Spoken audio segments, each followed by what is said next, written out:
मुलगी शिकली आहे आणि स्वभावाने सुद्धा छान आहे. मुलींच्या घरचे लोक पण छान आहे आणि मुलीचं नाव अवनी आहे.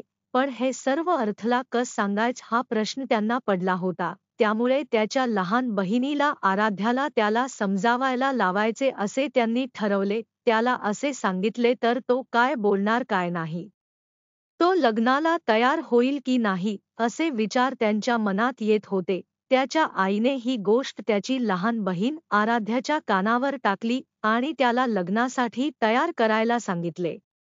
आराध्या अवनीचा सुंदर फोटो घेऊन अर्थकडे गेली आणि त्याच्या समोर तो फोटो ठेवला आणि त्याला म्हणाली, ही माझी जुनी मैत्रीण आहे, कसा वाटला तुला फोटो सुंदर आहे ना. तेव्हा तो म्हणाला, हो सुंदर आहे, पण तू मला का दाखवते?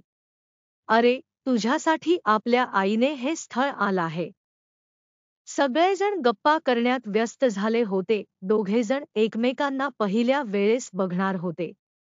मुलीला बघण्याच्या उत्सुकता अर्थच्या आईवडिलांना आणि कुटुंबांना लागली होती. अर्थच्या मनाची घालमेल वाढली होती. त्याच मन कुठेतरी हरवल होता.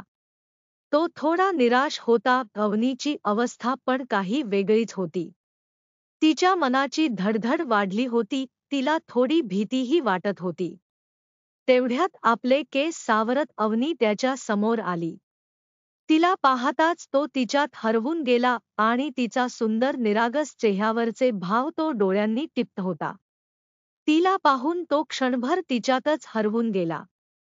अवनीने सगळ्यांना नमस्कार केला आणि हळून चोरून अर्थकडे पाहून आपल्या चेहऱ्यावर हलकस हसू फुलवून आत निघून गेली. मुलांच्या घरच्यांनी मुलींना काही प्रश्न विचारले. त्यांच्या आवडी-निवडी विचारण्यात आल्या. सकाळी लवकर उठून ऑफिसला गेला. तिथे त्याला त्याची मैत्रीण अनुजा भेटली. आपल्या लग्नाची बातमी द्यायला तो तिच्याकडे आला होता. तेव्हा तिचे मन भरून आले होते, कारण ती मनातल्या मनात त्याच्यावर प्रेम करत होती. अर्थचा एक एक दिवस कठीण होत चालला होता. त्याला आपण जिच्यावर प्रेम करतो तिला फसवण्याच दुःख होत. त्याच्या मनात येत होत अनुजा जवळ सगळं सांगून टाका. पण त्याची हिम्मतच होत नव्हती. लग्नाची तयारी चालू होती. त्याचे मन निराश होते. जुन्या आठवणीला आठवत त्याच्या चेहऱ्यावर हसू असून मनात दुःख होते. त्याच मन घिवरून आल होत. अनुजा येथे अर्थच्या आठवणीत हरवली होती. तिचा अर्थच्या लग्नाला जायचा विचार नव्हता. पण आपल्या मनाला समजावून ती लग्नाला जायला तयार झाली. अर्थच्या लग्नाची तयारी चालू झाली होती.